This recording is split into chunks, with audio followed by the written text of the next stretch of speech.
Everyone, and thanks for joining us. I'm Ginger Gadsden. And I'm Lisa Bell. Julie Broughton has the night off. First, we are following that breaking news right now at 4. We have just learned that the first American to orbit the Earth in outer space has died. John Glenn was 95 years old.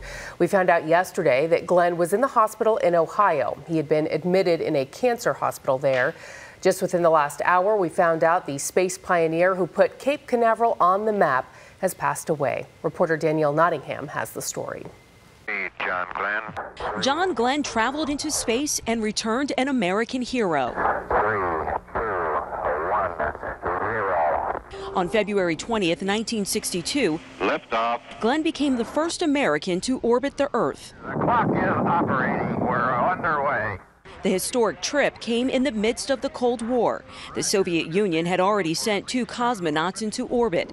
Glenn's mission helped the United States catch up in the space race. Oh, that view is tremendous. John Glenn was born in 1921 in Ohio. He became a Marine pilot after Japan attacked Pearl Harbor.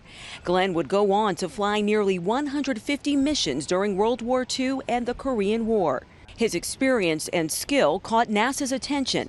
The fledgling agency picked him as one of the first 7 astronauts in the U.S. space program, the Mercury 7. It was true brotherhood on launch day. The world watched as Glenn circled the globe 3 times in the Friendship 7 capsule. Roger, we're programming and roll okay. The flight transformed him into a national hero, complete with a ticker tape parade. After his career as an astronaut, Glenn ran for the Senate from his home state of Ohio, winning on his 3rd try. During his 4 terms in the Senate, Glenn, a Democrat, chaired the powerful Governmental Affairs Committee. I declare my candidacy for President of the United States.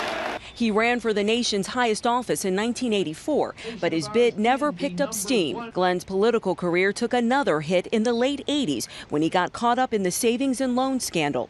He was one of 5 senators accused of corruption for accepting a $200,000 campaign contribution from financier Charles Keaton. Glenn was eventually cleared of any wrongdoing, but a Senate commission found he had used, quote, poor judgment. After retiring from Capitol Hill, Glenn made history again, becoming the oldest person ever in space.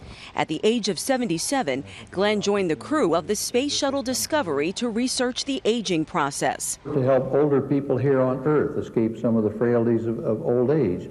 That's the purpose of why I'm here. Glenn's other great love besides space was his wife, Annie. The childhood sweethearts were married for more than 60 years and had 2 children. In his 90s, Glenn was still a passionate advocate of space travel and was not happy that the U.S. retired its shuttle fleet. But he was optimistic about the future, expecting man to one day go to Mars and beyond. Danielle Nottingham, CBS News. And as you just saw, Glenn had deep ties to the Space Coast. News 6 was there in 1998 during Glenn's return to flight. Glenn became the oldest person ever to go into space. He was 77 years old and just months from the end of his time in the Senate when he finally got the 2nd mission. This time it was aboard the Space Shuttle Discovery. Glenn went through extensive tests before and during the flight. News 6 reporter James Barbero is at Kennedy Space Center getting reaction right now. We'll have more on the reaction to Glenn's death coming up throughout all of our newscasts today. Senator Bill Nelson released this statement, quote, John Glenn is the last of the original 7 American astronauts who truly had the right stuff. On top of paving the way for the rest of us, he was also a first-class gentleman and an unabashed patriot.